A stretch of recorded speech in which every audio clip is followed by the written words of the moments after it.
Praise the Lord. Thank you, Jesus. We often hear the scripture, Job chapter 1, verse 21. Job said, "Naked I came from my mother's womb, and naked I will depart.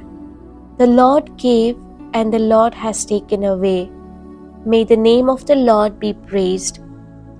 Many people misinterpret the scripture and they say God uses sickness and disease to teach his children a lesson. Many says God made Job sick. But no, he did not. The devil did.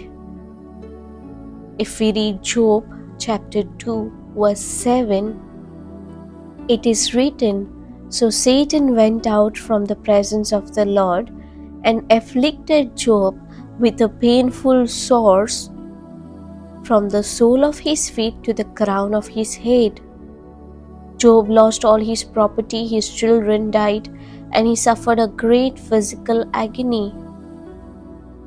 So please, for the reference, read the chapter Job chapter 1 and Job chapter 2. The Bible explains about why sickness came upon Job. Job had said, "The things which I greatly feared is come upon me, and that which I was afraid of is come unto me." You can read this in Job 3 verse 25. So he himself had opened the door to the devil by being afraid, by allowing fear. Proverbs 18 verse 21, it is written, "Life and death is in the power of tongue. Your words are the spiritual containers that have power to activate substance that carry faith or fear." And fear is an open doorway to Satan to withhold in your life. Bible scholars agrees that the entire book of Job took place in 9 to 18 months.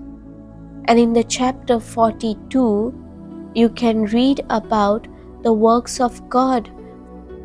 For example, Job 42 verse 10 says that God turned Job's captivity.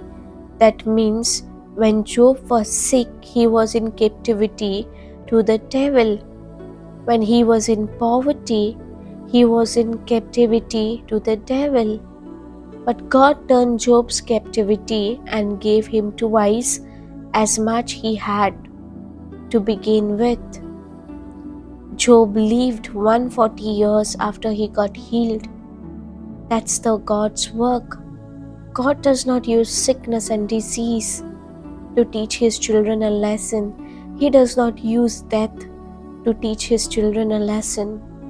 Thank you, Jesus. If this message of Christ helped you, then please do share with your family and friends. You are blessed to be blessings to the nation. Thank you, Jesus.